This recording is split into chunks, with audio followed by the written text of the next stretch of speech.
Sebelum kita lebih jauh masuk ke kegiatan diseminasi ini, izinkan kami memberikan penghormatan lebih awal yang terhormat para wakil kepala sekolah yang hadir pada kesempatan yang baik ini, yang sama-sama kami hormati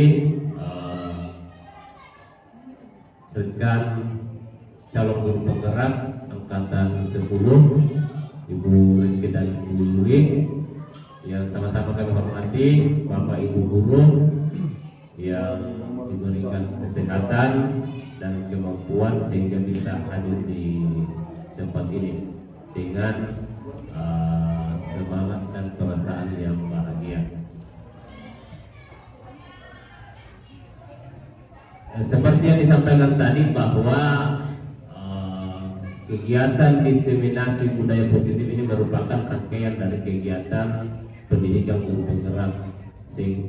Kita lebih awal baik sebelum kami maupun saya secara pribadi maupun kelembagaan itu selalu mengajak teman-teman untuk selalu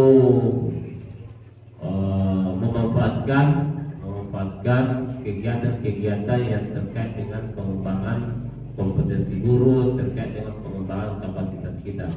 Salah satunya adalah pendidikan guru penggerak.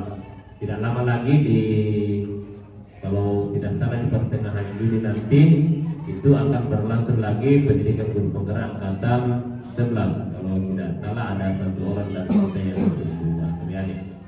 Ya, sesuai dengan gambarnya di atas, jadi ada 5 orang, logonya juga ada 5, mewakili masing-masing itu. Mungkin Pak Doteng itu mewakili logo Kemdikbud, ya, karena dia tuh sebagai jadi Ibu Reski mewakili logo pendidikan guru penggerak, karena TGP itu, Ibu Yuli mewakili logo Pemprov, karena ternyata Ibu Yuli ASN P3K Pemprov Sukses. Saya mewakili semua 5, mungkin begitu kayaknya. Ibu Eti mewakili Kompel karena dia salah satu penggagasnya. Begitu kamu Reski. Itu logonya ya terlalu banyak. Bagus tidak? Jadi masing-masing ada perwakilannya. Ya, untuk lebih efektifnya waktu ini, marilah kita bersama-sama membuka kegiatan diseminasi budaya positif. Kami berharap teman-teman terlibat secara aktif. Ini bukan hanya seremonial, tapi mudah-mudahan kita berupaya dan berusaha bisa mengimplementasikan di sekolah kita. Bila bisa kita pastikan. Wassalamualaikum warahmatullahi wabarakatuh. Waalaikumsalam warahmatullahi wabarakatuh. Dan terima kasih Pak atas kesediaannya untuk memberikan pengantar dan membuka kegiatan diseminasi budaya positif oleh CGP Angkatan 10. Baiklah Bapak dan Ibu, mohon perhatian karena berikutnya kita akan memberikan kesempatan kepada para narasumber untuk memberikan materi-materi terkait budaya positif apa yang akan dibagi hari ini. Jadi dimulai dari Ibu Reski Pratiwi Asmar, kemudian dilanjut oleh Ibu Yulianti, dan setelahnya itu Bapak Ibu kita akan meminta refleksi atau umpan balik dari Bapak Ibu terkait diseminasi budaya positif yang telah dibawakan oleh para narasumber. Untuk efisiensi waktu, maka saya mempersilakan kepada narasumber pertama Ibu Reski Pratiwi Asmar, dan kepada Ibu saya persilakan dengan hormat.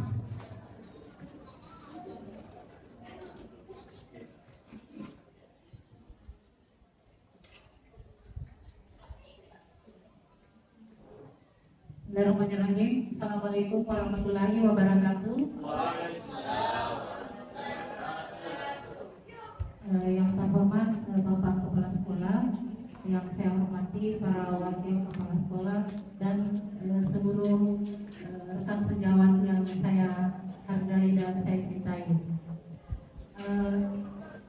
Langsung saja saya akan memaparkan tentang budaya positif.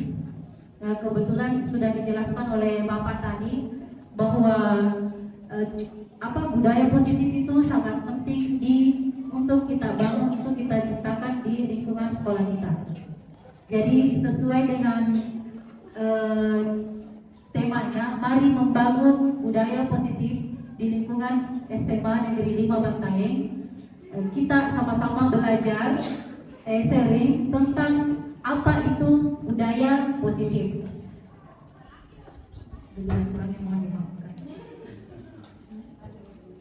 Langsung saja Bapak Ibu, apa itu budaya positif? Jadi seperti yang sudah dijelaskan di depan, budaya positif itu adalah pembiasaan yang bernilai positif, di mana di dalamnya mengandung sejumlah kegiatan yang mampu menumbuhkan karakter positif murid. Jadi kebiasaan yang sudah budaya dan berjalan dengan sendirinya, baik ketika dalam pengawasan ataupun tanpa pengawasan. Jadi ini yang akan kita ciptakan Bapak Ibu di sekolah kita, bahwa ketika disiplin positif itu sudah menjadi budaya di dalam lingkungan sekolah kita, kita sebagai guru bukan lagi sebagai penuntut, tapi lebih ke arah melihat, menuntut, dan melihat, mengawasi serta mengarahkan saja murid untuk ke arah yang lebih positif. Jadi murid akan dengan sendirinya tahu yang seperti apa itu yang tidak baik dan yang baik bagi mereka. Itu mungkin. Kemudian lanjut. Jadi untuk mewujudkan budaya positif itu kita punya konsep inti dari budaya positif. Yang pertama itu disiplin positif dan nilai kebajikan. Yang kedua, teori motivasi, hukuman, penghargaan, dan restitusi. Yang ketiga, keyakinan kelas. Dan yang keempat, kebutuhan dasar manusia. 5, posisi kontrol, dan segitiga restitusi. Jadi ini semua Bapak Ibu yang akan kita pelajari sama-sama. Dimulai dari nilai kebajikan universal. Nah, nilai kebajikan yang dimaksud di sini adalah nilai yang kita anggap baik, Bapak Ibu. Jadi kalau di profil pelajar Pancasila yang kita lihat itu adalah keenam ini, di mana murid beriman, bertakwa kepada Tuhan Yang Maha Esa, mandiri, bernalar kritis, berkebinekaan global, bergotong royong kreatif. Dan ada juga beberapa nilai kebajikan yang sudah dijelaskan di sini oleh IBO, PYP, dan 9 pilar karakter. Itu tentang nilai kebajikan apa saja yang ada, yang harusnya ada di lingkungan sekolah. Nah, lanjut. Nah, sampai Bapak Ibu sekalian, di layar saya tampilkan gambar. Bisa kita lihat gambarnya mungkin. Di sini kalau kita lihat nilai kebajikan apa yang tercermin dari gambar. Nah, kalau bisa kita lihat sesuai dengan yang nilai kebajikan yang tadi, kira-kira apa? Beriman dan bertakwa. Apalagi? Oke, jadi sudah kita mengerti ini, kita pahami ini yang mana itu nilai-nilai kebajikan. Nah, jadi yang seperti ini yang mau kita ciptakan Bapak Ibu. Ya, lanjut mungkin. Di sini dibahas tentang disiplin positif. Ki Hajar Dewantara mengatakan bahwa untuk mewujudkan murid yang merdeka, murid itu harus memiliki disiplin yang kuat, baik itu berasal dari luar maupun dari dalam diri mereka.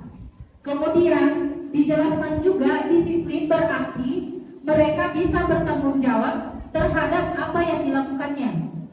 Nah, kemudian dijelaskan juga disiplin positif itu cara menerapkan disiplin yang bertujuan untuk menumbuhkan iming-iming hukuman, penghargaan, atau pengakuan ataupun ancaman. Nah, itu yang mau kita bangun Bapak Ibu. Jadi kalau kita lihat tadi gambarnya Pak Aziz dan anak-anak, mungkin anak-anak menurut kita mungkin anak-anak itu sholat karena merasa diawasi. Nah, jadi yang ingin kita ciptakan itu Bapak Ibu, tidak ada lagi teriak-teriak pada saat jam sholat, sebelum sholat. Biasanya kan begitu. Atau tidak ada lagi Pak Aziz yang bawa kayu lari ke sana kemari di kelas untuk mengajak anak-anak sholat. Jadi ini yang akan kita ciptakan, disiplin positif.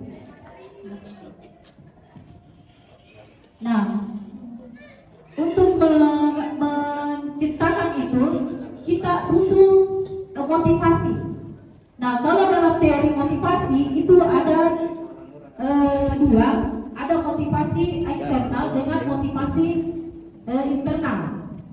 Nah, di sini ada penjelasannya untuk menghindari ketidaknyamanan atau hukuman. Itu salah satunya adalah motivasi eksternal. Jadi apa yang akan terjadi apabila saya tidak melakukannya? Apakah saya akan diburu sama ustaz ketika saya tidak pergi sholat? Ataukah ketika saya rajin masuk sholat, apakah ada penghargaan yang akan diberikan kepada saya? Jadi itu adalah salah satu contoh motivasi eksternal. Lalu motivasi internal untuk menjadi orang yang mereka inginkan dan menghargai diri sendiri dengan nilai-nilai yang mereka percaya. Jadi kalau misalnya saya sholat, itu adalah jalan saya menuju surga. Jadi kalau saya sholat, saya mendapat ketenangan. Jadi itu adalah motivasi dari dalam diri murid kita. Baik, lanjut. Jadi saya tampilkan gambar lagi. Kita lihat di sini anak-anak kita membersihkan.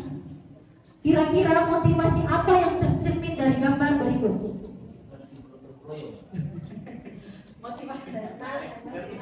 Motivasi eksternal atau motivasi internal? Kita sudah masuk ke motivasi internal atau eksternal. Kira-kira siapa yang foto ini? Pak Iqbal atau siapa? Saya kakak. Artinya ada Ibu Suri di balik itu membersihkan. Itu bisa jadi eksternal. Tampilnya. Jadi kalau misalnya kita lihat, kita perhatikan, itu bisa jadi eksternal atau bisa jadi juga internal. Jadi ketika si anak sadar bahwa membersihkan itu baik untuk lingkungan sekolah dan mereka menganggap bahwa itu kotor kalau misalnya tidak saya bersihkan, itu artinya dia motivasinya internal. Kalau misalnya betulan Ibu Suri yang mengambil gambar, artinya ada ada sangkut pautnya antara Ibu Suri dengan ini semua kejadian ini. Jadi bisa jadi motivasinya eksternal. Jadi kita paham nih Bapak Ibu di yang mana itu motivasi eksternal, yang mana motivasi internal. Nah, jadi di sini motivasi internal itu untuk menjadi orang yang mereka inginkan dan menghargai diri sendiri dengan nilai-nilai yang mereka percaya. Nilai-nilai kebersihan, gotong royong, kerjasama, kejujuran. Jadi ada tujuan yang mengarahkan ke disiplin positif. Disiplin yang bukan lagi dari luar, tapi dari dalam diri mereka sendiri. Oke, lanjut. Sekarang kita masuk di keyakinan kelas. Keyakinan kelas. Oke, jadi keyakinan itu nilai-nilai kebajikan universal yang disepakati secara universal. Jadi ini adalah salah satu motivasi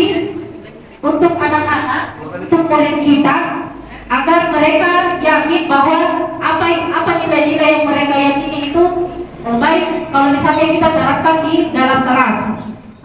Ini nanti kita akan praktekkan seperti apa itu membuat keyakinan kelas. Jadi keyakinan kelas itu sangat penting Bapak Ibu. Nah ini kita sudah mau masuk semester baru, tahun ajaran baru. Jadi setiap guru itu alangkah bagusnya kalau membuat keyakinan kelasnya masing-masing. Jadi setiap kita masuk di kelas 11.1 misalnya, kita buat kesepakatan dengan anak-anak apa yang diyakini selama kita belajar, selama ada proses pembelajaran. Nah ini salah satu contoh keyakinan kelas, bisa diperhatikan. Kehadiran dan keterlambatan. Hadir di kelas tepat waktu, apabila terlambat berikan alasan. Teknologi dan gadget. Jadi ini Bapak Ibu adalah kesepakatan kelas 11.1 kebetulan, kelas 11. Ini adalah kesepakatan yang dibuat oleh murid. Jadi murid dikasih kesempatan membuat suatu aturan yang mereka sepakati digunakan pada saat pembelajaran. Nah, hanya murid itu kemarin kebetulan kami buat itu ada kalimatnya anak-anak yang belum bisa mereka jadikan kalimat positif. Jadi masih negatif. Misalnya dilarang menggunakan HP, itu kan masih masuk kalimat negatif. Ataukah apalagi dilarang buang sampah. Ada juga kemarin kalau pakai parfum jangan terlalu lebay kemarin. Jadi kita buat yang seperti itu. Jadi mereka sepakat. Jadi tugas kita sama-sama menjadikan kalimat-kalimat negatif yang ditampilkan anak-anak, yang ditulis anak-anak, kita simpulkan, kita jadikan kesepakatan dan jadilah sebuah keyakinan kelas, kesepakatan kelas. Jadi ini di atas contoh keyakinan kelas yang kalimatnya itu sudah disalin menjadi kalimat positif. Nah, ya, jadi bisa kita aplikasikan Bapak Ibu nanti di tahun ajaran baru. Nah, sebelum kita masuk di kebutuhan dasar manusia, jadi kesepakatan kelas itu memang ada, kesepakatan mata pelajaran juga biasanya ada, tapi ada beberapa anak, ada beberapa murid yang mengabaikan ini, ya, yang mengabaikan kesepakatan, keyakinan kelas yang kita sepakati.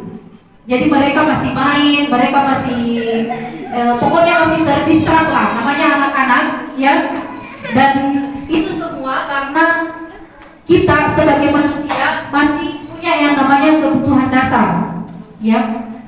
Jadi ada 5 kebutuhan dasar manusia: kebutuhan untuk bertahan hidup, kebutuhan akan kasih sayang dan rasa diterima, kebutuhan kebebasan, kebutuhan kesenangan, dan kebutuhan penguasaan. Jadi anak-anak itu biasanya menganggap dirinya merasa aman apabila di situasi yang mereka anggap nyaman. Jadi biasa dalam kelas ada saja anak-anak yang mengabaikan itu kesepakatan kelasnya, dan itu biasanya ada alasannya Bapak Ibu. Jadi apapun itu yang terjadi itu pasti ada alasannya. Bisa jadi dia melakukan hal tersebut karena terdistrak dari kebutuhannya, kebutuhan untuk bertahan hidup, lanjut, kebutuhan kasih sayang dan rasa diterima. Itu di dalam kelas biasa ada saja murid yang minta diperhatikan, ya. Misalnya ketika kita mengajar, biasa itu ada anak-anak coba-coba kita, saya Bu, biasa begitu. Apalagi yang kelas 11, itu biasanya mereka melakukan hal tersebut karena mau diperhatikan. Jadi pasti ada alasannya. Nah, lanjut. kebebasan. Ya, anak-anak menganggap bahwa saya merasa tidak bebas. Saya merasa bahwa saya mau mencoba sendiri apa yang ingin saya coba. Ataukah misalnya pada saat kita memberikan materi, anak-anak merasa bosan. Saya maunya main HP saja atau HP saya mainin. Nah, jadi itu adalah salah satu kebutuhan kebebasan atau kebutuhan untuk merasa senang. Nah, kemudian kebutuhan penguasaan, kebutuhan pengakuan atas kemampuan. Jadi biasa juga ada anak seperti ini, ya, mengganggu temannya atau merecoki pekerjaan temannya. Biasa ada yang seperti itu, karena anak-anak biasanya butuh pengakuan atas kemampuan mereka. Nah, jadi untuk melihat ini semua, Bapak Ibu, kita sebagai guru harus memiliki yang namanya kontrol pada murid kita. Nah, di sini ada penjelasan tentang apa itu 5 posisi kontrol seorang guru.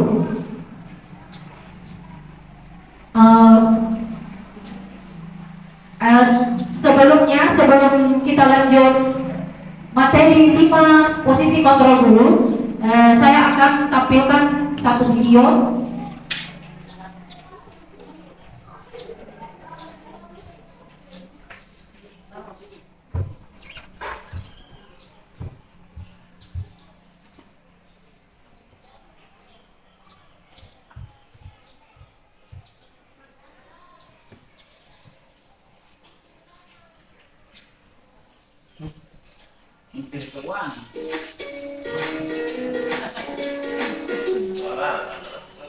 Salam bahagia Ibu dan Bapak guru hebat. Silakan disimak Bapak Ibu. Positif restitusi. Salah satu program yang dikembangkan adalah 5 posisi kontrol. 5 posisi kontrol dalam restitusi adalah proses perjalanan seorang pendidik agar dapat mengenali dirinya. Pada video kali ini, kita akan membahas tentang 5 posisi kontrol yang dikembangkan oleh Diane Gosser dan contoh penerapannya.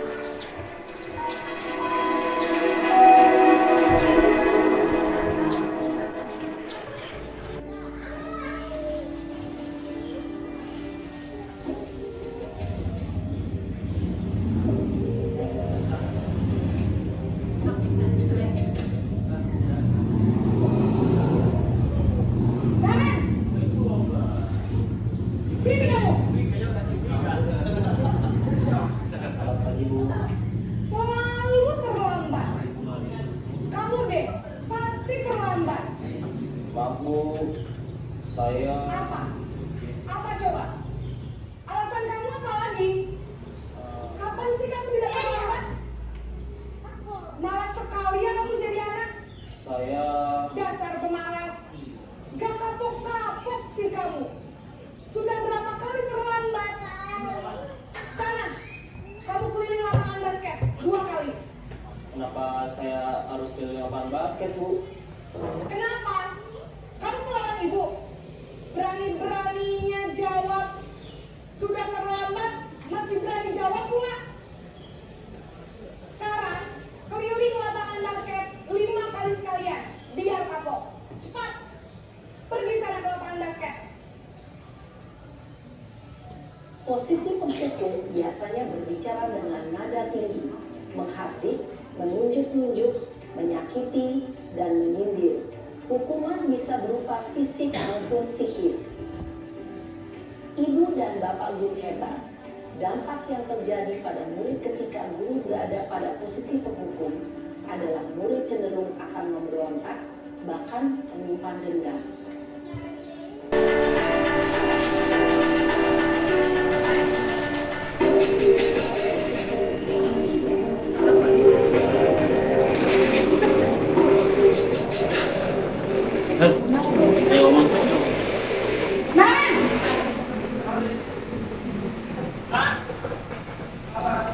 Selamat pagi, Bu.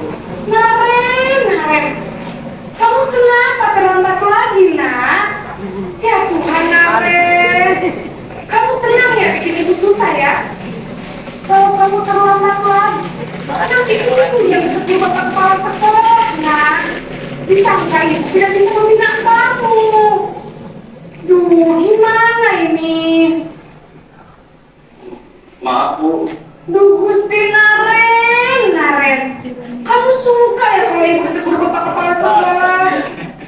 Terus, sekarang ibu harus tulis apa yang di buku absen? Ini kan sudah sering terlambat loh. Ibu harus apa coba? Maaf Bu. Maaf sekali. Ya sudah, lain kali jangan bikin ibu susah lagi ya nak ya. Ibu tidak akan kuat lagi kalau kamu begini terus. Bisa jantungan kalau ibu ditegur bapak kepala sekolah. Sana cepat kelas. Maaf ya Bu. Maaf sekali.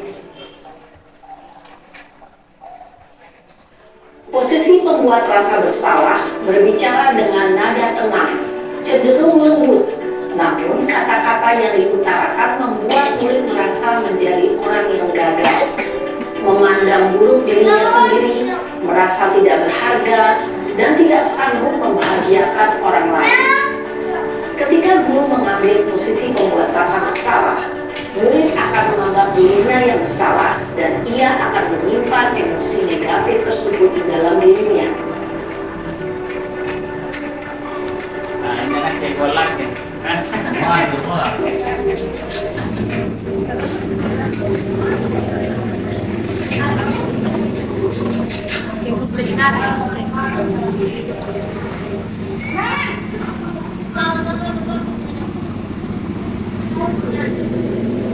Bapak Ibu, selain Wah, sudah jam berapa ini nak? Selamat lagi ya sayang.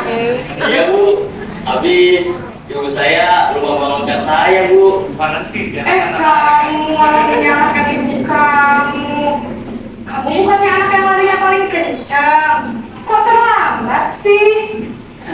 Iya Bu, pertama sama sekali tadi. Jadi biarpun saya lari kencang, tetap kejar Bu. Ya sudah sana. Nanti lain kali larinya lebih kencang lagi ya. Biar gak terlambat lagi. Bikin seneng ibu demi ibu. Bisa kan? Bisa lah Bu. Ya sudah sana masuk kelas. Ibu beresin urusan absen kamu. Kamu ini ada-ada saja. Dalam sesi ramah, guru berbicara dengan nada suara ramah, akrab, cenderung bersandar gurau untuk menjaga suasana tempat santai. Murid akan merasa senang, aman, dan akrab dengan guru. Identitas yang tercipta adalah identitas sukses atau namun jangan ingat, karena ini masih dorongan eksternal, maka ada faktor ketergantungan dari kepada orang lain. Di sini guru absennya, sehingga di lain waktu murid bisa berperilaku baik, namun hanya kepada orang-orang tertentu saja.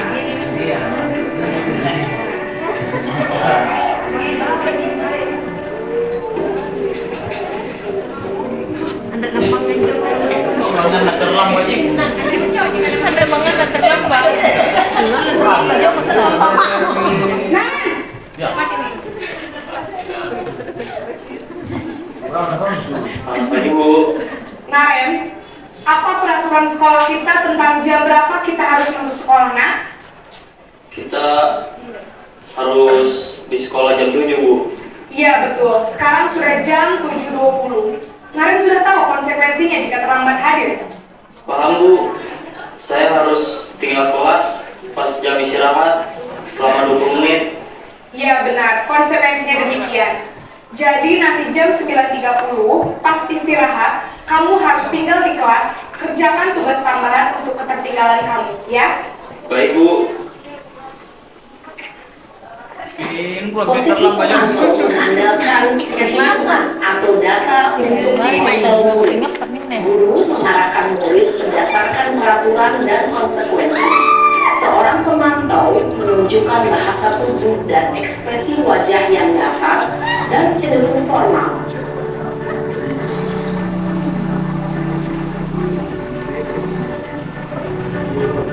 manajer kita.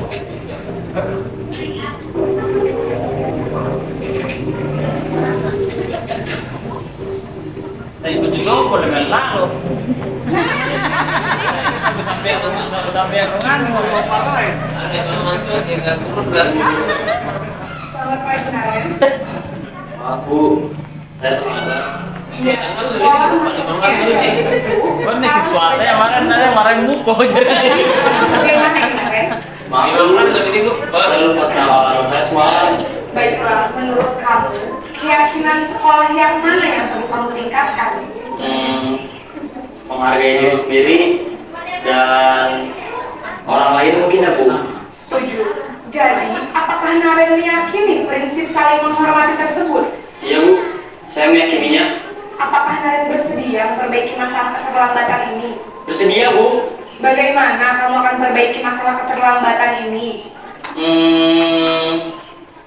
Saya akan coba untuk tidak lupa menyetel alarm saya Bu. Baik, kalau Naren lupa menyetel alarm di rumah, ada orang yang kira-kira bisa bantu mengingatkan tidak? Ada Bu, kakak saya, Kak Emma. Ada lagi selain Kak Emma? Selain Kak Emma, ada ibu saya. Baik, jadi yang mengingatkan Naren adalah Kak Emma dan ibu kamu ya? Kira-kira akan mulai setel alarm kapan nih Naren? Setelah pulang sekolah, akan segera saya lakukan. Baik, jadi Naren akan setel alarm untuk bangun besok pagi dan akan diingatkan oleh kakak dan ibunda Naren ya. Ada lagi yang mungkin perlu dilakukan Naren agar tidak terlambat bangun lagi? Tidak ada Bu. Baik Naren, terima kasih untuk kerjasama kamu. Sekarang kamu perlu kembali ke kelas untuk belajar. Baik Bu, terima kasih. Posisi manajer adalah posisi kontrol yang disarankan untuk membimbing murid memiliki sikap disiplin yang positif, yaitu murid yang mandiri, bertanggung jawab, dan dapat memecahkan masalah. Tujuan dari posisi ini adalah agar murid dapat berefleksi atas tindakannya. Guru akan dengan tulus memberikan pertanyaan-pertanyaan bermakna, sehingga membuat murid dapat belajar dari kesalahannya dan mencari sebuah solusi untuk menyelesaikannya. Ibu dan Bapak guru hebat, setelah mengamati adegan kelima posisi kontrol tadi, kira-kira posisi mana yang paling ideal? Posisi mana yang dapat menunjang motivasi intrinsik murid? Ya, tentu posisi manajer. Posisi ini memang posisi ideal yang ingin dituju setiap pendidik. Pada posisi inilah, guru dapat menerapkan disiplin positif yang berpihak pada murid, yang memerdekakan murid. Perjalanan seorang pendidik tentunya tidak mudah untuk sampai pada posisi seorang manajer. Namun, tujuan kita pasti, yaitu menciptakan murid-murid yang mandiri, merdeka, dan bertanggung jawab. Semoga penggambaran 5 posisi kontrol yang telah diperlihatkan ini dapat menjadi ajang refleksi bagi kita semua, agar dapat terus mengasah dan menerapkan disiplin positif yang memerdekakan murid. Mari terus berlatih dan bersemangat. Selamat menerapkan. Salam dan bahagia, Ibu dan Bapak guru hebat.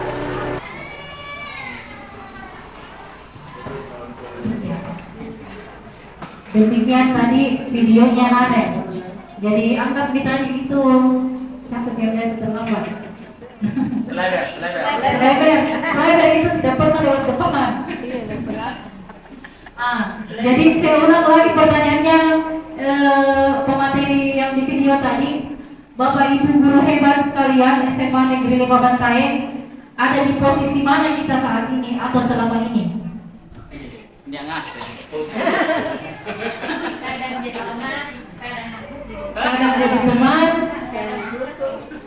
kadang jadi penganggur, Ada semua ya. atau ibu sendiri.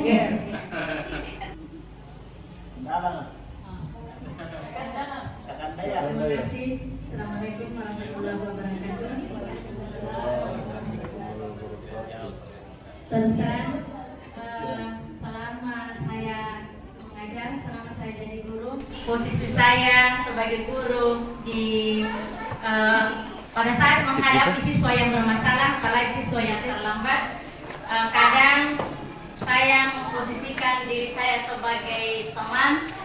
Kadang juga kalau terlalu kelewatan anak-anak terlambat 1 kali, 2 kali, 3 kali, maka kita bisa berpikir tidak bisa kapan dikasih toleransi anak kalau begini berkali-kali terlambat, apalagi kalau didapat di belakang.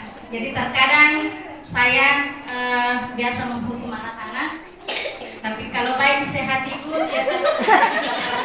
biasanya jadi teman. Berarti sesuai hati. Posisi kontrol tahu. Apa masalahnya sehingga sering Posisi hati dia. Terima kasih. Mantap untuk kakak kita. Biasa guru kita senior. Pak Asis di posisi mana? Ya. Terima kasih. Saya merefleksikan diri terhadap dulu ini tahun bagus untuk kita. Saya tertarik di pengelolaan kelas apa? Bukan. Kesepakatan kelas. Sering kita salah tafsir nanti. Bukan wali kelas ini maksudnya. Semua guru itu adalah seperti ini.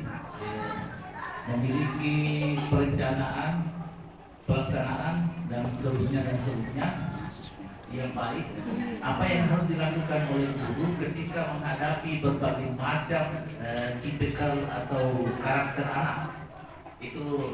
Jadi pada saat kita belajar, suasana batin itu memang seperti yang dikatakan oleh Ustaz tadi, memang guru sekarang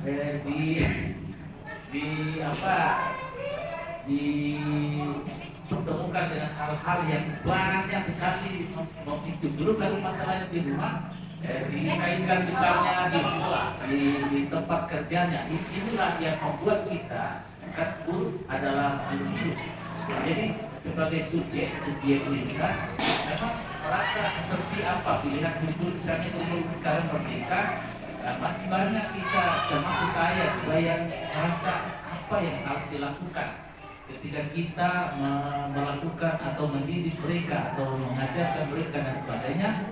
Sehingga pilihan kita adalah yang kita rencanakan itu mungkin itu sering yang saya ceritanya adalah kesepakatan kelas yang dilakukan oleh guru Nanti penggerak. kita akan praktekkan itu, Pak.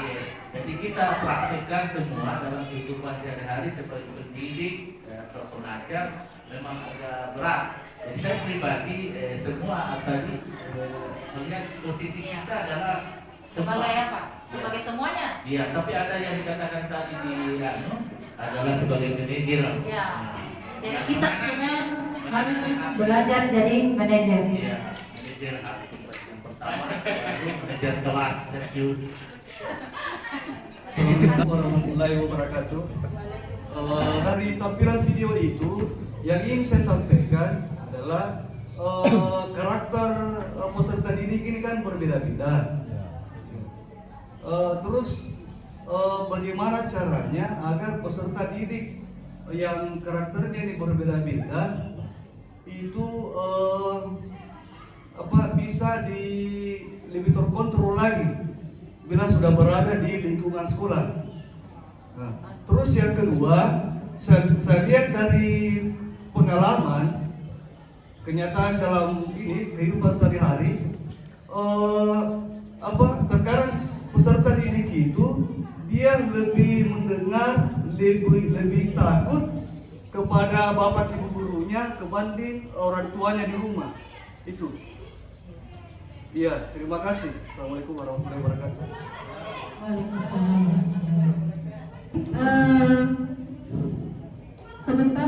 Sebentar baru kita umpat balik ya Bapak Ibu. Saya lanjutkan dulu.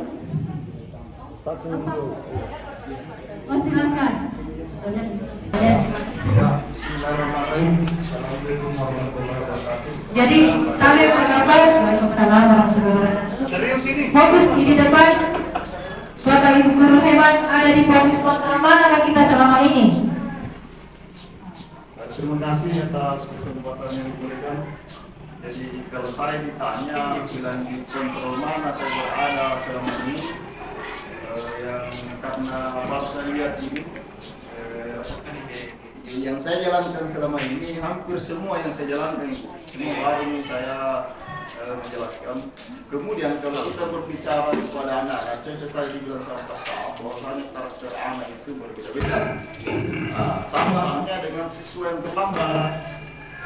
Ada siswa yang terlambat, memang dia sengaja memperlambat dirinya masuk di kelas.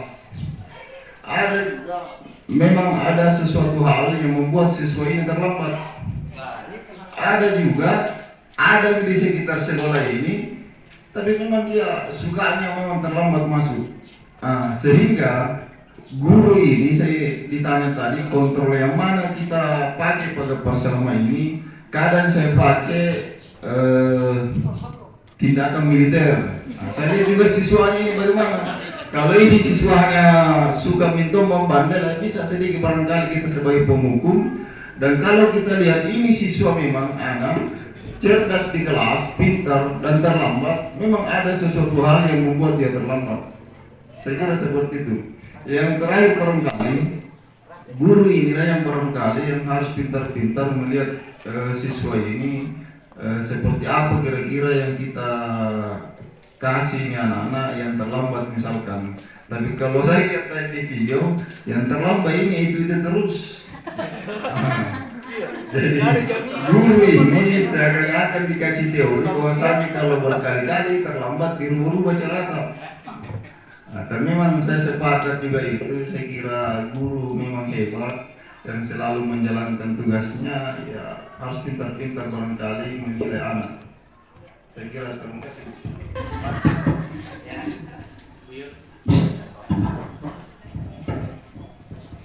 Bismillahirrahmanirrahim. Assalamualaikum warahmatullahi wabarakatuh. Alhamdulillah wa syukurillah wassalatu ala rasulillah. Alhamdulillah. Yang pertama tentu kita semua menyaksikan dua pemateri kita yang hebat, yang luar biasa. Mari kita berikan apresiasi. Setelah kita mendengarkan materi yang luar biasa, teman-teman guru hebat, timbul di pikiran saya yang berbunyi, innallaha la yughayyiru ma biqaumin hatta yughayyiru ma bi anfusihim. Sesungguhnya Allah tidak akan merubah sesuatu masuk kaum kecuali dia sendiri yang merubah. Dengarkan pengatur kita yang hebat. Kalau kita tidak merubah cara dan disiplin kita untuk menangani namanya siswa atau murid, saya kira tidak ada hebatnya kita punya guru. Kemudian tadi disampaikan persoalan disiplin positif. Ada dua. Yang pertama, menurut yang pernah kita baca bahwa disiplin positif yang digambarkan tadi ada di pikiran saya ada beriman dan bertakwa. Kemudian yang kedua adalah sifat malu. Kalau ini yang dua berpasangan iman dan malu, saya kira sudah aman kita punya sekolah. Kalau ada iman, kita sudah diawasi, bukan pengawas melihat, bukan pengawas itu, tapi pengawas langsung yang melihat kita itu. Makanya ditempatkan iman dan takwa. Nah, kemudian yang kedua sifat malu. Kalau kita masih punya sifat malu, saya kira banyak ada di tempel di mana-mana, malu terlambat, malu banyak malu. Saya al-haya'u minal iman. Sifat malu itu tidak bisa dipisahkan dengan iman. Kemudian selanjutnya ada tadi kita baca kebutuhan. Kebutuhan manusia itu ada dua. Ada kebutuhan jasmani dan ada kebutuhan rohani. Kebutuhan jasmani apa yang disampaikan tadi pemateri yang kedua, bahwa makan dan minum, berpakaian, tempat tinggal, olahraga, istirahat, itu kebutuhan jasmani. Itu juga memang betul apa yang disampaikan. Mari kita perhatikan Jangan sampai siswa kita karena takut terlambat, malu terlambat, tidak makan. Sampai makan dulu. Nah, itu. Nah, kemudian kebutuhan yang kedua manusia ini perlu dipahami juga. Jangan sampai kebutuhan yang tadi, yang jasmani, kebutuhan rohaninya juga perlu diperhatikan. Inilah tugasnya guru agama, saya kira. Iya. Dan inilah tanggung jawab yang sangat berat bagi saya pribadi, guru agama. Apalagi kalau dibilang guru hebat. Jadi kebutuhan rohaninya yang pertama adalah ilmu. Bagaimana siswa kita itu betul-betul punya ilmu. Ilmu karena tidak bisa kemana-mana kalau kita tidak punya ilmu. Yang kedua, kebutuhan rohaninya adalah akhlak. Kembali lagi akhlak. Akhlaknya itu kebutuhan rohaninya. Kemudian akidah. Akidahnya harus diperbaiki. Jangan sampai musyrik. Kemudian ibadahnya, amal solehnya. Kemudian yang terakhir, kalau kebutuhan jasmani istirahat, perlu istirahat. Dari sekian ada istirahat. Makanya kebutuhan rohaninya harus tenang. Saya kira itu yang saya sampaikan. Assalamualaikum warahmatullahi wabarakatuh. Tenang bagi Bapak Ibu.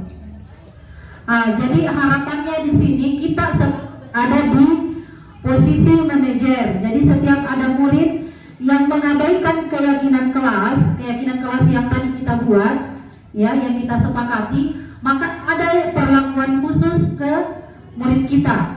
Nah, murid yang mengabaikan kelasnya kita berikan perlakuan untuk mengingat kembali keyakinan yang telah kita sepakati bersama.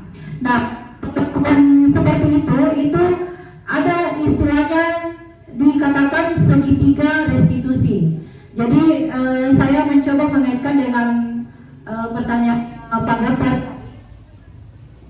bahwa tergantung perbuatan muridnya.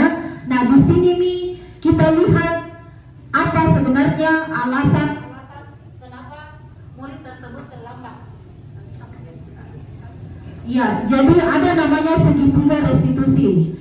Jadi kita tekan dulu identitasnya. Itu biasanya kita lihat perbuatannya anak-anak.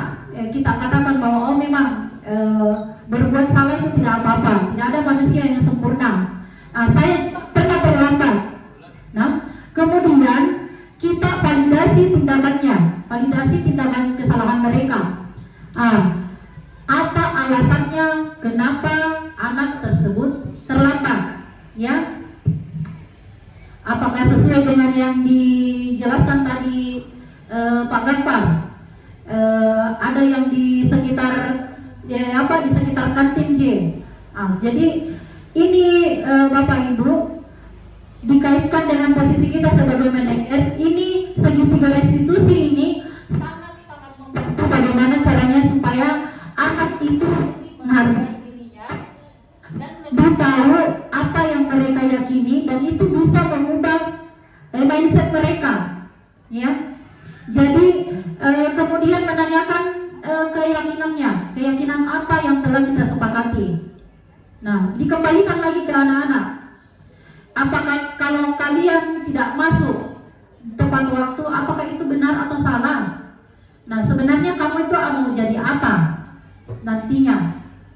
Nah, jadi Bapak Ibu, posisi manajer oke lah, kita punya namanya mood swing. Biasanya perempuan itu moodnya tergantung apakah dia lagi PMS, ataukah lagi patah hati, atau lagi apa, atau ada masalah di rumah. Tapi jangan dibawa ke sekolah Bapak Ibu, simpan dulu.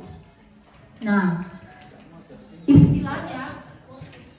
istilah kerennya itu profesional key.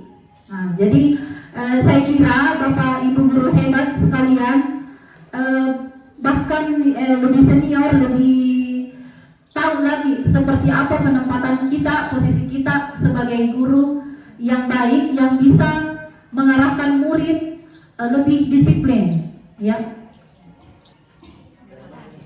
Jadi wujud dari budaya positif ini mengarahkan kita ke tercapainya murid yang mencerminkan profil pelajar Pancasila. Jadi itu cita-cita menumbuhkan semangat budaya positif di lingkungan SMA Negeri 5 Bantaeng. Nah, sebentar Bapak Ibu, karena masih ada yang belum paham yang mana itu keyakinan kelas, kesepakatan kelas, kita akan praktekkan di sini. Jadi seolah-olah itu Bapak Ibu sekalian adalah murid yang menganggap bahwa bagaimana seharusnya di kelas. Ya, jadi sebentar akan kita praktekkan. Baik Bapak Ibu, jadi ini kita akan coba praktekkan bagaimana cara membuat kesepakatan kelas. Jadi seolah-olah saya adalah guru dan Bapak Ibu guru hebat sekalian adalah murid. Atau bisa juga kita kondisikan diri kita sebagai murid yang betul-betul mau tertib dalam belajar, mau bagus suasana belajarnya, itu bisa kita kondisikan suasana kita seperti itu. Oke, jadi ini akan saya bagikan post-it. Bapak Ibu guru sekalian, sesuai contoh, tapi jangan diambil contoh di atas kalau tidak mau. Nah, bagaimana menurut Tak kalau misalnya di dalam kelas pada saat kita proses pembelajaran, bagaimana mau tak kita? Bagaimana suasana kelasnya yang kita inginkan? Ya, apakah boleh main HP atau boleh makan di kelas? Nah, jadi saya persilakan dibagikan. Jadi kita tulis.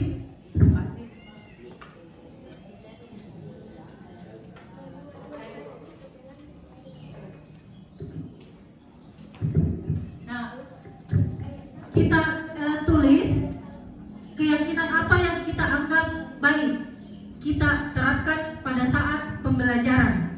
Ya, silakan Bapak Ibu.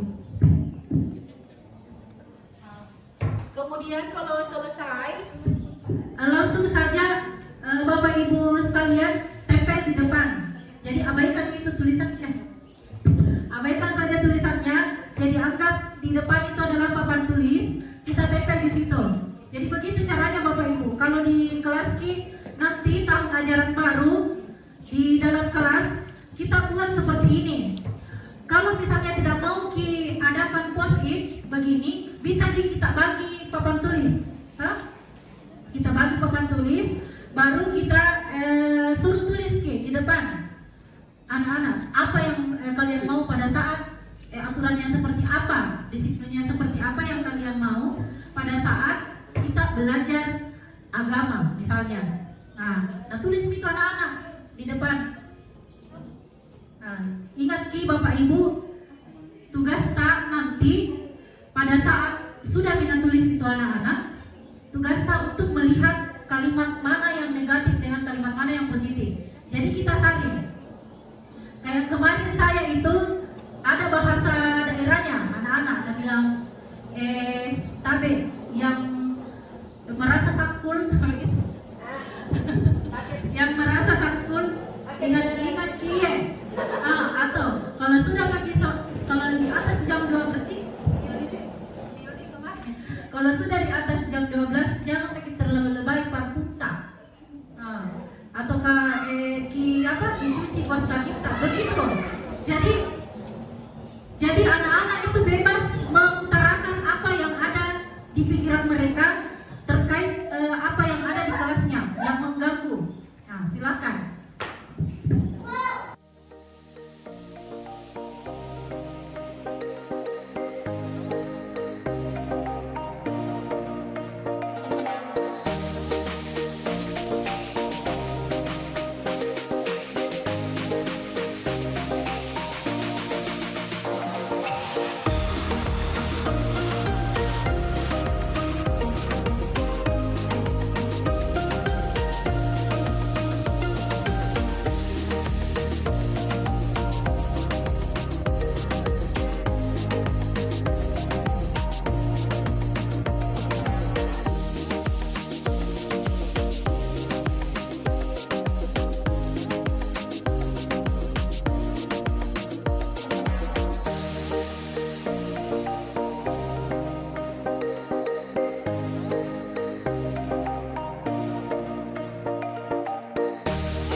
keyakinan yang dianggap sebagai kesepakatan. Siswa boleh menggunakan HP pada saat apa itu tulisannya ini? Datang tepat waktu dan pulang tepat waktu. Bersihkan kelas sesuai jadwal. Oke. Boleh makan di kelas, yang penting fokus belajar. Pulang tepat waktu. Sebelum belajar, kelas sudah bersih. Iya. Menggunakan handphone sesuai instruksi guru.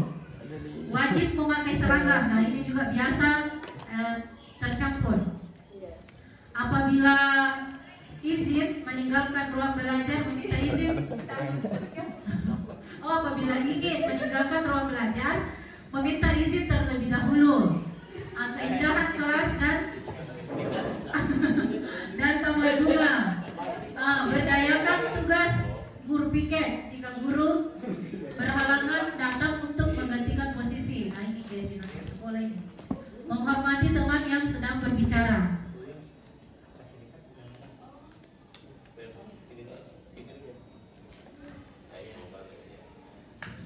Ya, kemudian kedisiplinan yang baik ketika proses pembelajaran berlangsung adalah tabe ibu. Kalau menjelaskan tolong diberikan kesempatan kepada siswa untuk bertanya terkait materi yang disampaikan. Nah, ini juga. Jadi pendapat murid itu penting ya.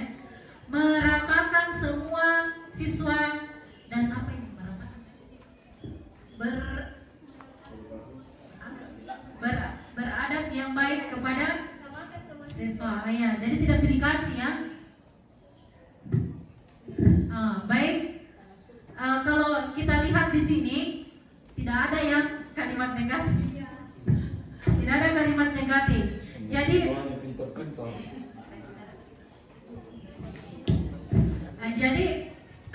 Bapak Ibu guru sekalian, yang seperti ini nanti bisa kita aplikasikan di kelas ya. Karena kan kita sudah mau masuk tahun ajaran baru, bisa kita sebelum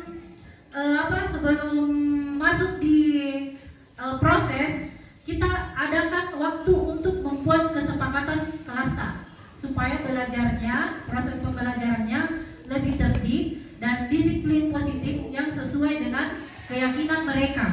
Ya, jadi yang mereka yakini, yang mereka buat itu adalah yang mereka yakini baik untuk mereka. Jadi itu kesimpulannya Bapak Ibu, bahwa budaya positif itu ya, jadi inti dari semua yang kita lakukan hari ini Bapak Ibu adalah bagaimana caranya kita menumbuhkan, menguatkan budaya positif di lingkungan sekolah kita, mulai dari diri kita sendiri. Jadi sesuai dengan yang dijelaskan tadi oleh Bapak Ibu guru sebagai kali tadi, bahwa mulailah dari diri kita. Kalau kita lihat hadir di kelas tepat waktu, apabila terlambat berikan alasan, itu adalah kesepakatan bukan hanya berlaku untuk murid saja, tapi untuk kita juga. Apakah kita hadir tepat waktu jam 7.15, duduk di meja, ataukah terlambat? Nah, itu kita introspeksi diri, termasuk saya juga biasa. Kemudian jaga kebersihan kelas dan meja masing-masing. Nah, itu biasanya anak-anak menganggap bahwa kebersihan itu masih nomor kesekian. Jadi kalau misalnya kita sepakati bersama, tidak ada lagi waktu terbuang sia-sia 10 menit, 15 menit hanya untuk membersihkan ruangan kelas sebelum belajar. Ya, baik Bapak Ibu, sebentar kita serahkan ke moderator untuk umpan baliknya kalau udah kasih kesempatan. Jadi luar biasa hari ini. Setelah kita lihat kesepakatan kelas yang kita buat itu sudah sangat bagus dan itu bisa kita aplikasikan ya. Jadi sesuai dengan apa yang kita pelajari hari ini, sharing hari ini, wujud dari budaya positif ini mengarahkan kita ke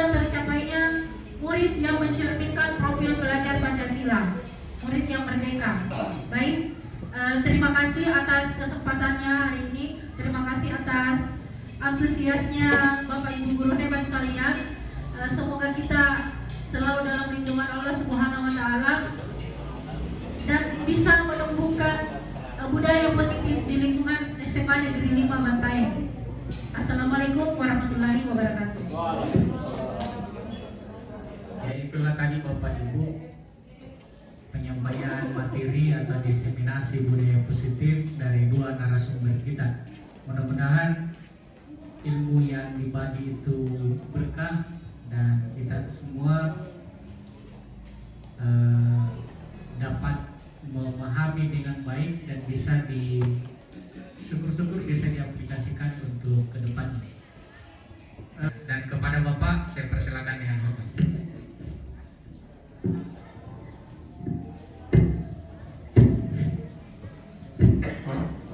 Ya, terima kasih. Assalamualaikum warahmatullahi wabarakatuh. Terkait dengan diseminasi budaya positif tadi, ada hal yang menarik yang disampaikan oleh Pak Andri bahwa yang ingin disampaikan Pak Andi itu adalah bahwa di motivasi itu ada dua, motivasi eksternal dan motivasi internal. Kita berharap apa yang kita lakukan itu lahir dari motivasi internal. Saya lahir dari motivasi dari diri kita, misalnya hadir tepat waktu. Jadi kalau saya itu menganut hadir tepat waktu, ya hadir tepat waktu, bukan hadir terlalu cepat, bukan juga hadir terlalu lambat. Hadir tepat waktu kalau misalnya 7.15, ya jam 7 atau 6.45 itu alhamdulillah. Dan kalau setengah 7 sudah harus ada di sekolah, itu sebenarnya penganiayaan kepada teman-teman. Masih banyak hal yang bisa dikerja di rumah, disuruh datang setengah 7 atau jam 6.15, ya. Nah, tapi kalau hadir tepat waktu itu 7.15 kita belajar, ya 6.45, nah, itu sudah masuk di rentang apalagi istilahnya. Kemudian terlambatnya ya 7.15, ya 7.15 lewat 1 lah, lewat 1 detik. Ya, mudah-mudahan apa yang kita bahas bersama itu selalu muncul dari motivasi internal. Jangan cepat datang karena takut ditegur, atau takut dipotong TBB-nya, atau takut dinilai kinerjanya kurang bagus. Ya, bukan itu yang kita harapkan. Kita berharap itu tumbuh dari dalam diri kita. Ya, itu terkait dengan pembuatannya. Saya kembali ke moderator.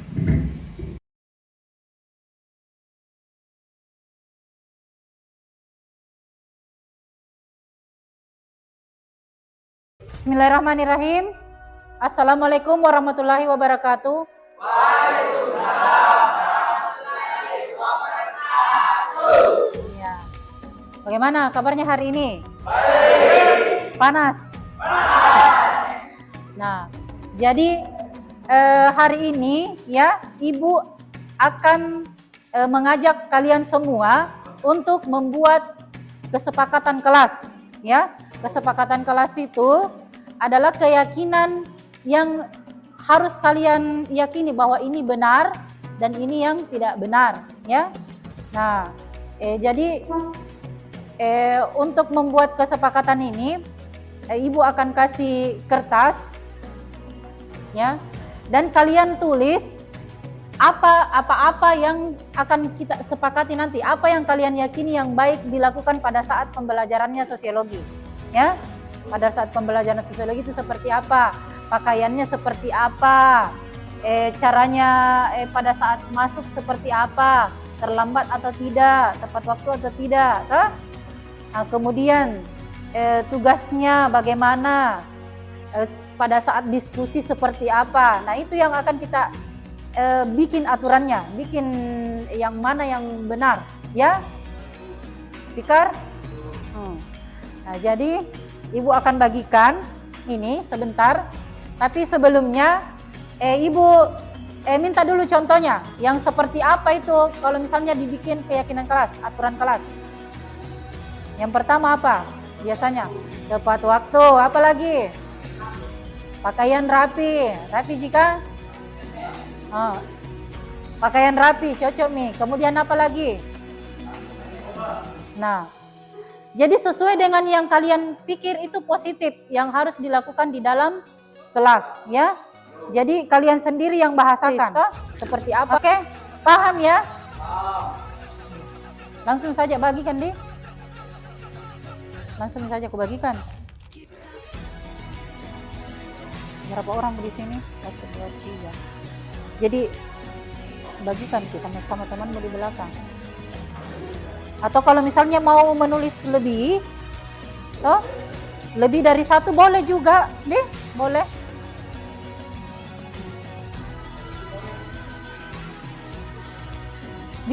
Bisa ditulis namanya, bisa juga tidak. Bisa lebih 1 yang mau kalian tulis. Pilih warna sih. Kenapa? Warna pink.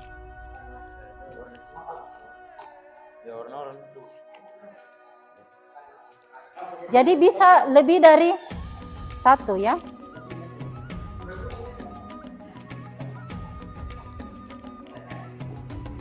Ada dulu. Warna kuning masih di dalam kira ini.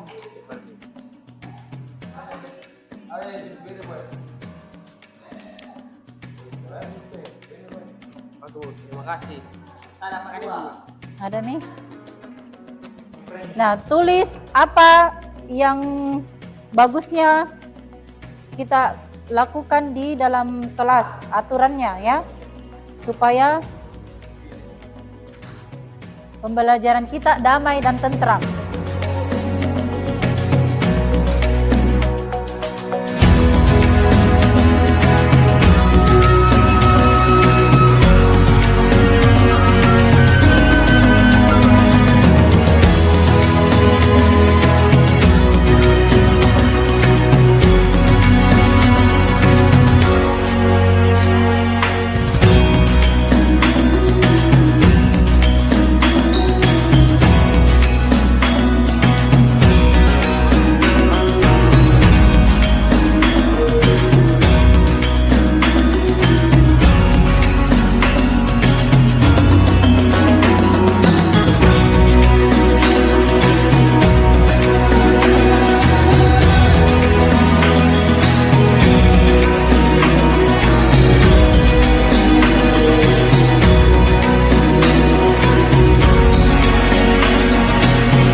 silahkan tempel ke depan yang sudah ditulis di post-itnya.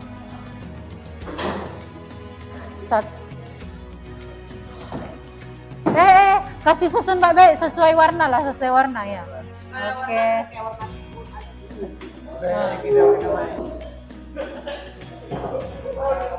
Di sini nak, karena tidak sampai Bu kalau di situ. Fikar sebelah sini nak aduh, sebelah sini.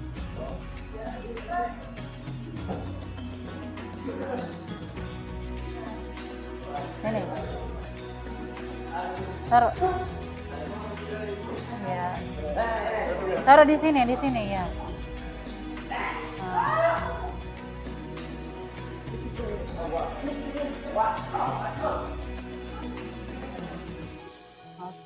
Berapa ini?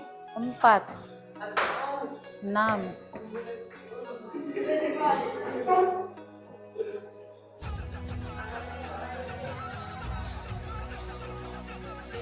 Oke, sudah 20 nih. Nah, duduk kembali di tempatnya masing-masing.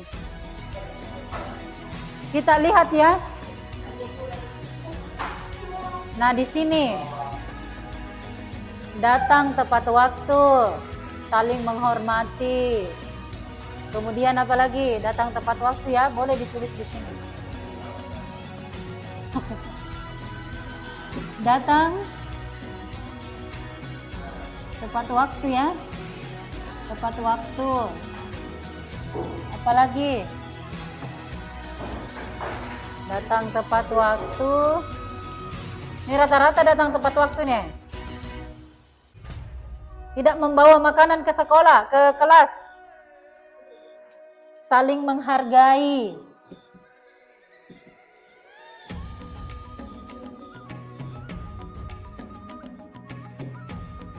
Apalagi? Rambut rapi, masuk tepat waktu, sopan santun, menjaga kebersihan ya, menjaga kebersihan.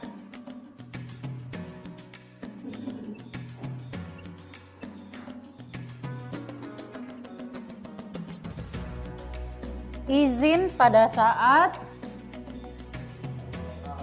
ya pada saat keluar kelas. Ini banyak-banyak ini, tapi rata-rata sama.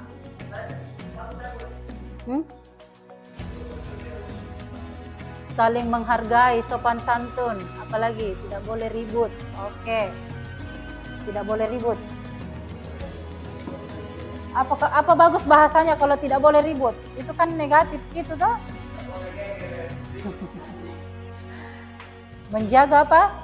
Ketenangan kelas di. Oke. Menjaga ketenangan kelas pada saat belajar ya.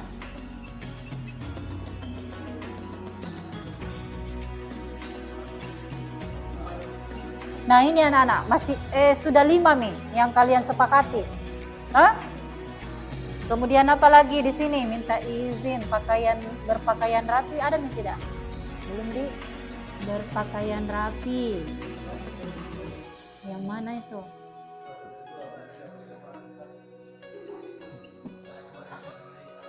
Ini.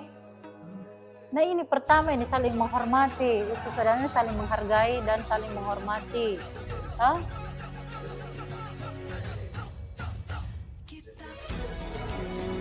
Menjaga kebersihan, apalagi nih? Tidak boleh pakai parfum berlebihan.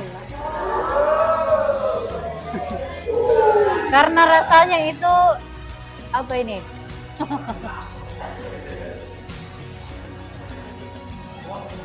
Jadi menjaga ketenangan, bisa dimasukkan di sini, menjaga ketenangan dan kenyamanan ya pada saat pada saat belajar. Ini rata-rata sama aja anak-anak, sama-sama berpakaian yang ini yang perlu ya. Jadi biasanya itu teman-teman kalian itu yang tidak punya alat tulis, biasa pinjam pulpennya temannya, tapi tidak minta izin. Kemudian pada saat selesai memakai, itu tidak dikembalikan. Toh? Ya, itu kan namanya mencuri. Jadi anak-anak kita masukkan juga itu, ya.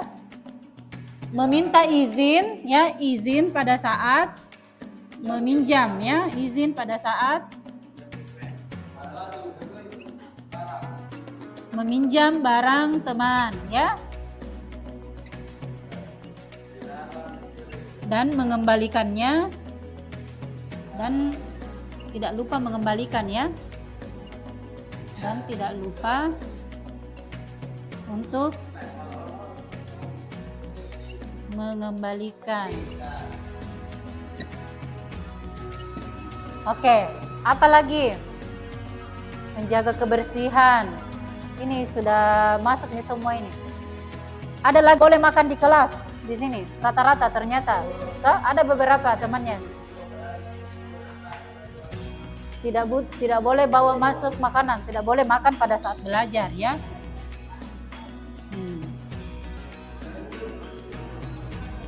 Apa? Kalau tidak boleh negatif gini. Bagaimana?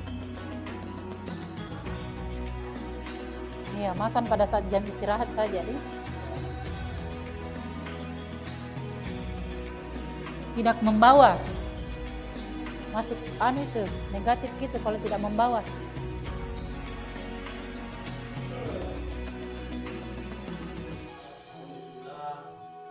Makan pada saat istirahat. Ya. Oke, jadi ini, ya.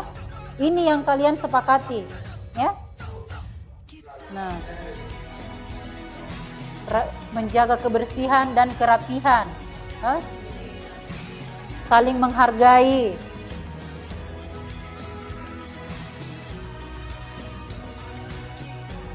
Menghormati. Kalau misalnya minta izin pada saat keluar, ada Mi. Izin pada saat keluar kelas, oke, ada Mi. Ya.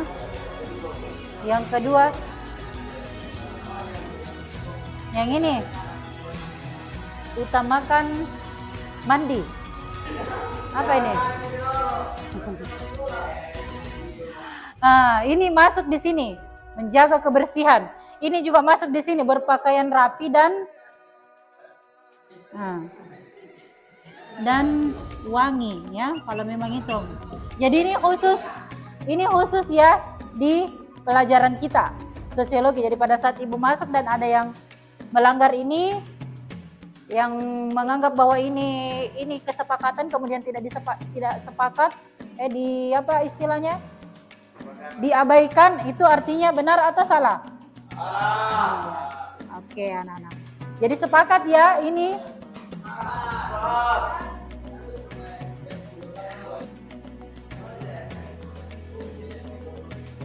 Oke, jadi kita sepakat ya. Dan karena kalian sekarang hadir semua, tanda tangani kesepakatan kelas yang akan kita sepakati selama ibu mengajar. Oke. Saya panggil satu-satu nah. Tidak, mulai dari Yuni, Sarah.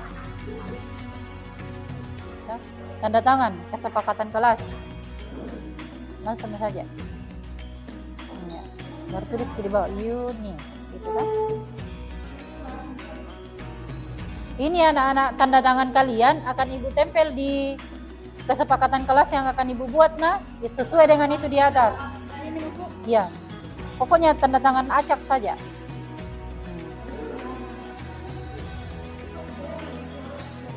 Daniel.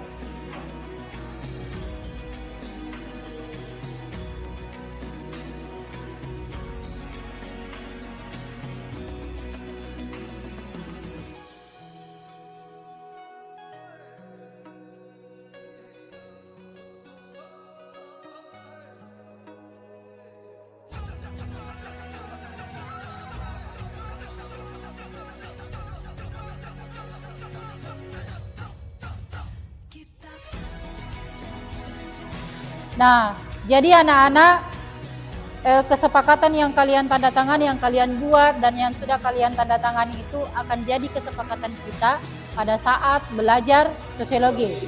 Paham ya? Oke. Nah, demikian pembuatan keyakinan kelas ini. Ibu ucapkan terima kasih. Assalamualaikum warahmatullahi wabarakatuh.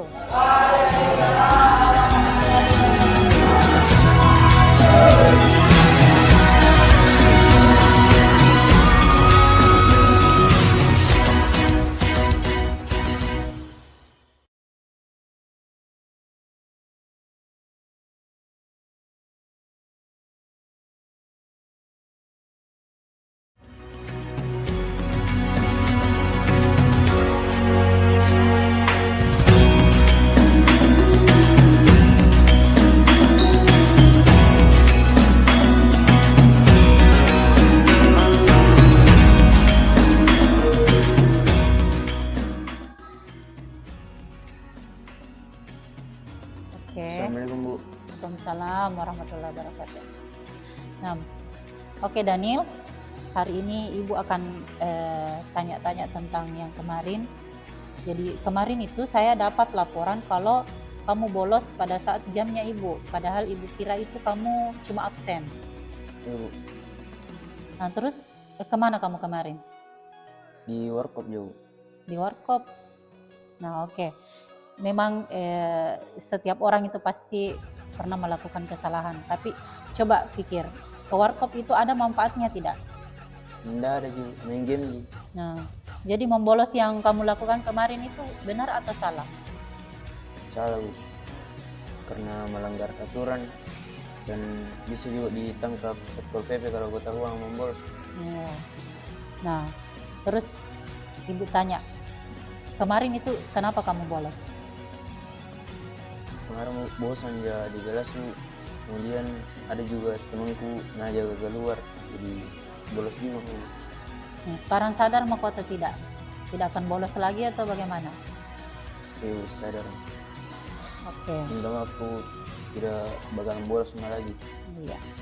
Jadi untuk kedepannya kalau misalnya bosan atau ada rapatnya guru ataukah bagaimana, apa yang kamu lakukan?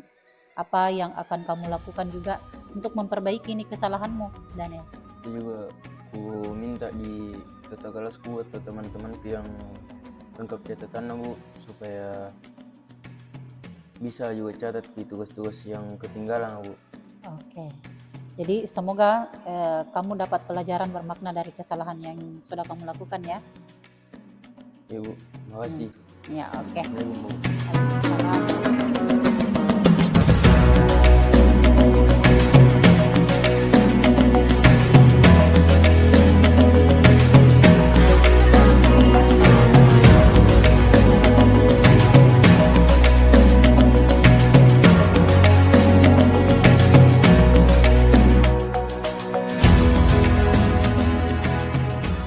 Assalamualaikum Bu.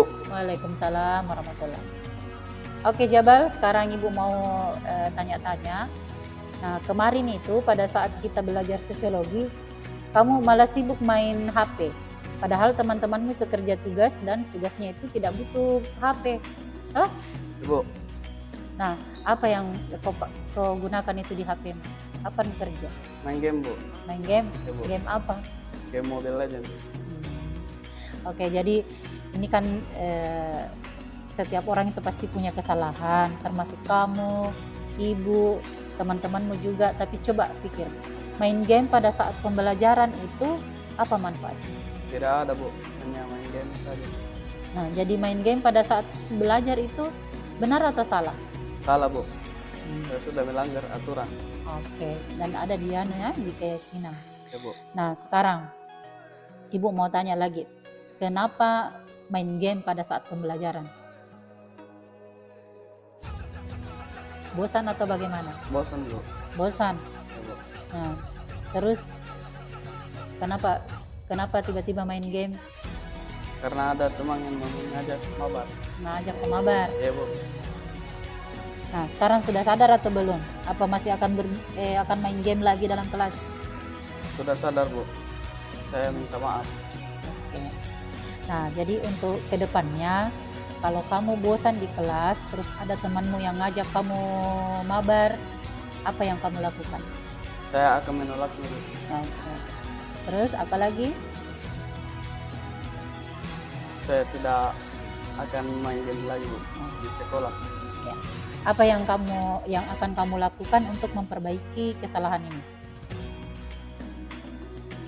Saya meminta maaf, Bu. Saya tidak akan main game lagi di sekolah. Kemudian tugas-tugasnya yang tertunda bagaimana? Saya akan mengerjakannya, Bu. Oke. Nah, oke. Jadi semoga kamu dapat pelajaran untuk kesalahan ini, ya, Jabal. Ya, Bu. Oke. Ya. Sudah sadar ya.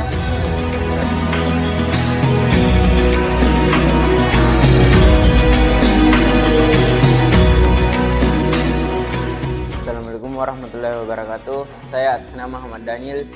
Setelah melakukan diskusi dengan Ibu Reski, saya sadar bahwa apa yang saya lakukan itu salah dan saya akan mencoba memperbaikinya. Untuk kedepannya saya tidak akan melakukan bolos lagi dan saya akan rajin masuk belajar. Terima kasih. Assalamualaikum warahmatullahi wabarakatuh. Assalamualaikum warahmatullahi wabarakatuh. Saya atas nama Jabal Nur. Setelah saya berdiskusi dengan Ibu Reski, saya menyadari kesalahan saya. Saya tidak akan mengulangi kesalahan saya dan akan memperbaiki kesalahan saya ke depannya. Terima kasih.